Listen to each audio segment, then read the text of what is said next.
Your network equals your net worth. And brokers are the lifeblood of the real estate business. You need to network and connect in your area, whatever area you're in, whatever state or city you're in, with the best real estate brokers.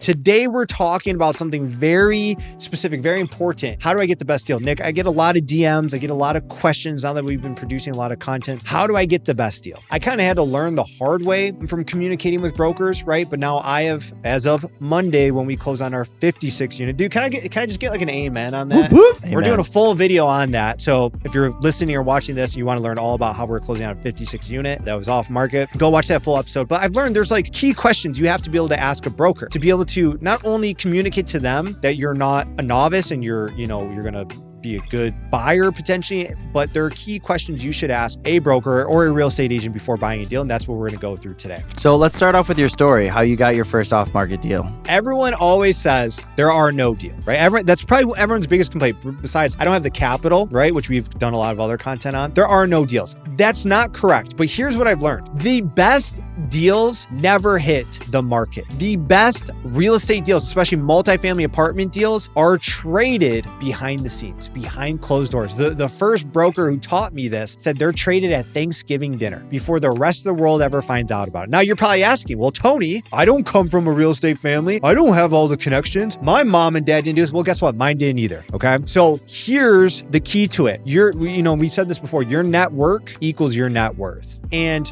brokers are the lifeblood of the real estate business. You need to network and connect in your area, whatever area you're in, whatever state or city you're in, with the best real estate brokers. How do you do this? Well, here's how I did this. Because I didn't come from any connections. I didn't come from any real estate background. I went on the MLS, right? And I looked at multifamily apartment deals. Now, like I said, the best deals don't go on the MLS, but some deals do hit the MLS. And I saw there was this gentleman, his name was Tom. We call him Uncle Tom now.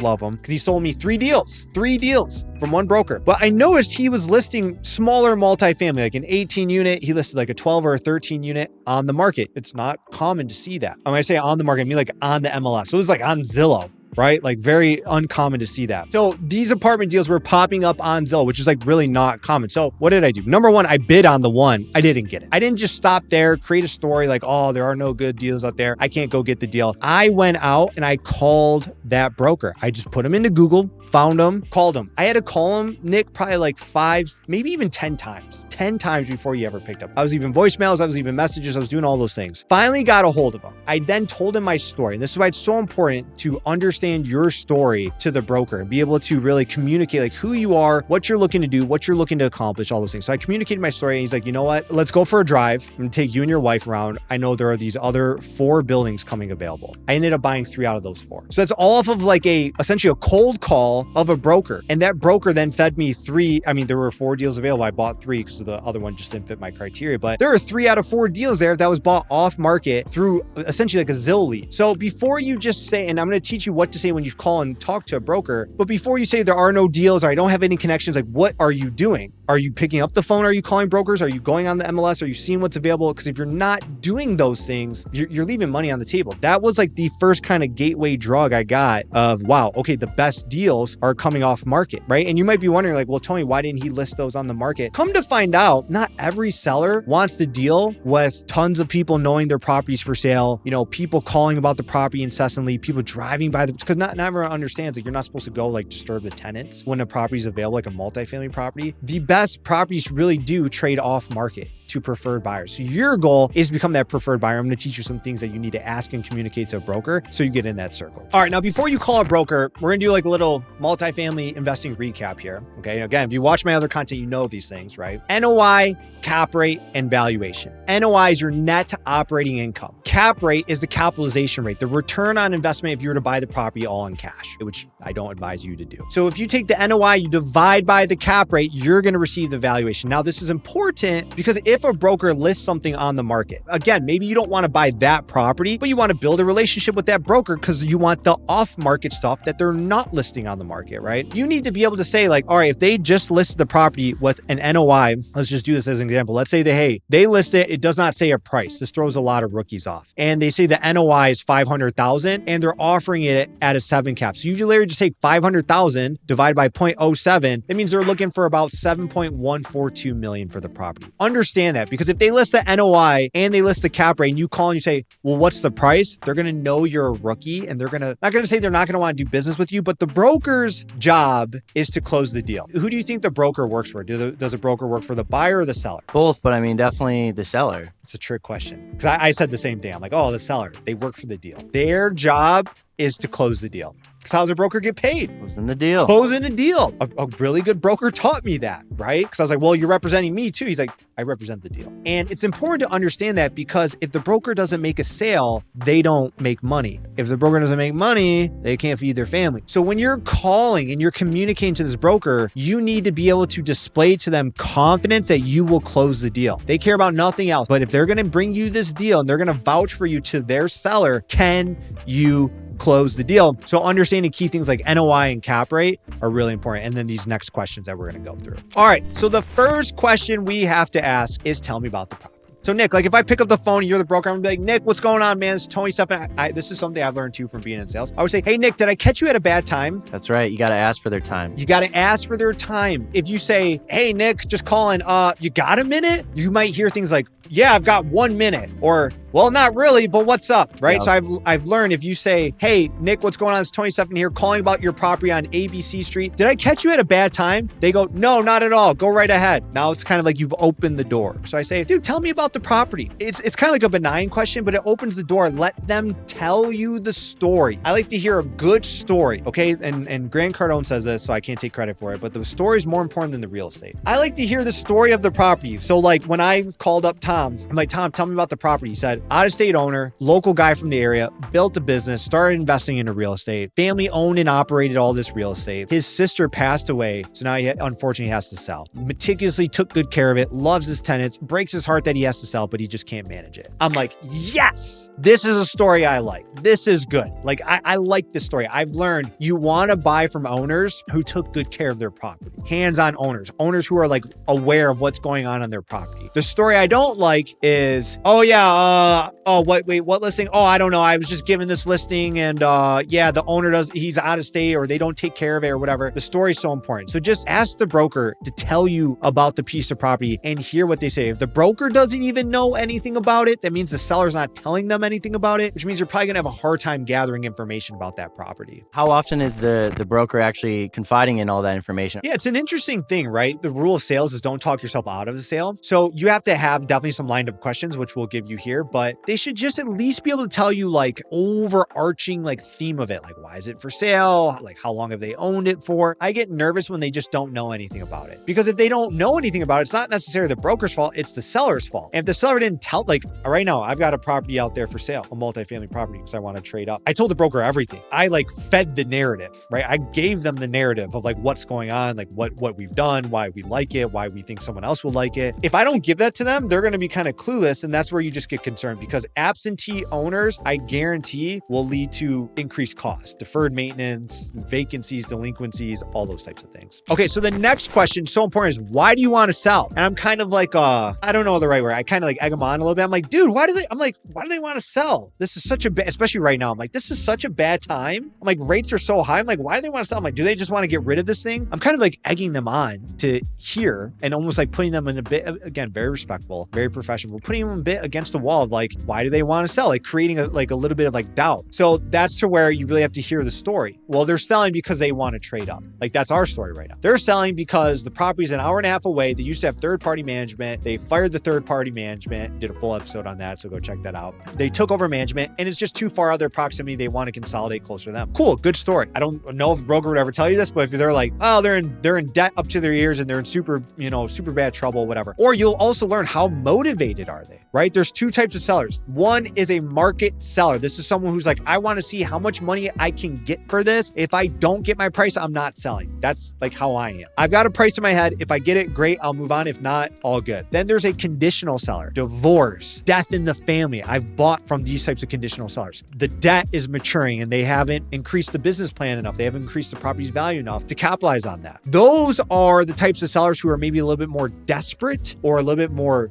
willing to make a deal. So you're looking for those to understand those two types of different sellers. There's market sellers who are like, I need my price and that's it. That's all I care about. There's conditional sellers to where it's like, hey, I'm getting divorced. I have to get rid of this property. I can't do this anymore. Hey, I'm in bad debt. I need to sell this because I need to liquidate this to pay my other debt. So it's important to understand those two. Okay, next question is, when did it last trade or when did it last sell for? Now, this one's not like super relevant, but again, so like the deal I'm closing on Monday, 56 units, it last sold 1994. Why would someone hold on to a deal for almost 30 years, right? 94 to 2023. Just making money. That's why. It's a good deal. Not to pat myself on the back, but it's a good deal. But guys, I give you my real life experience so you know. I don't like when it's like they bought it 9 months ago because it's like, why are you getting out already? You know, you didn't like finish your business plan in 9 months, most likely, right? Why are you getting out this soon? Like, what did you discover that you don't like that now I'm going to inherit? So you look, if you can, for something that's been owned a long time, because if it's been owned a long time, it means it's profitable, it's making money, and they took good care of it. Like these owners I'm buying from, this 56 unit, these owners I'm buying from with this 56 unit, they couldn't have owned it for 30 years if they didn't take care of it because they would be bleeding money. So they had to have taken care of it. So when did it last trade is a key question. You don't have to be concerned too much, but I get concerned if they just bought it and they want to get rid of it. Then I'm going to follow up with why are they getting rid of it so soon? And then as a follow-up question to when did it last trade, 2 follow-up questions. Did you sell it? Did you like to the broker? Hey, did you sell it to him or her? If they say yes, that's really good. That means that the person transacted well. There's repeat business there. The broker knows the property. So back to my story with Tom sold it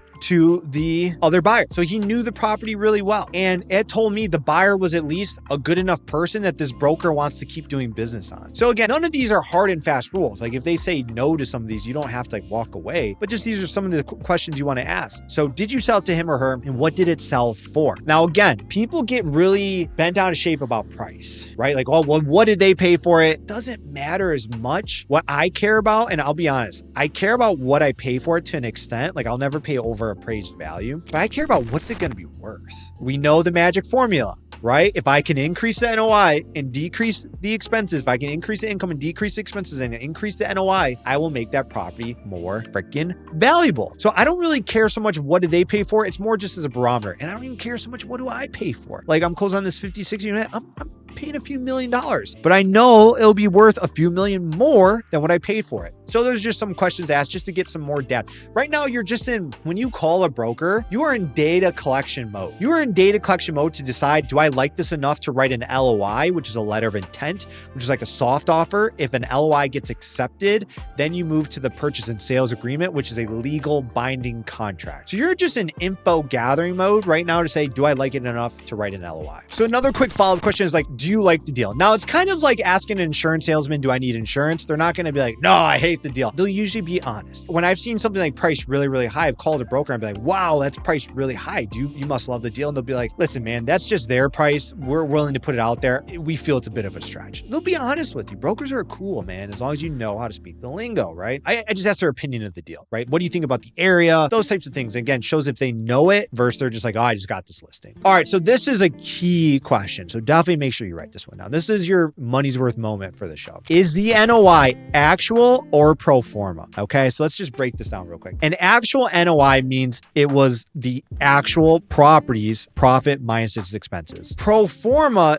is a business projection. Best case scenario, here's what we think the property can do. Why is this important? Because baby, we can't buy businesses on hopes and dreams. We only can buy a business, which an apartment building is, based on actuals. I've transacted and I've been involved in transactions in both a real estate business and an intellectual property, like my first business. True story, I almost got bought out of my first business for a multi-million-dollar acquisition. I ended up not accepting it, but they did not value my business based on pro forma. They valued my business based on the actual numbers. So real estate should be the same exact thing, right? Is the NOI actual? Yes, it is. It's based on their last T12, which means trailing 12, income and expenses. If it's a pro forma NOI, you need to figure out what the actual NOI is and base your offer closer to the actual NOI, not the pro forma, because the pro forma is an assumption and an assumption of best case scenario. You can't operate off a best case scenario, and I can't pay you for your business based on what it will do in the future, because then where's my upside? Where's my benefit of that? I need to pay you for what's done today. And these are things you need to be able to communicate on. If they try to say, well, it only made 100 grand, but we think it can make 300 grand. Cool, go do it.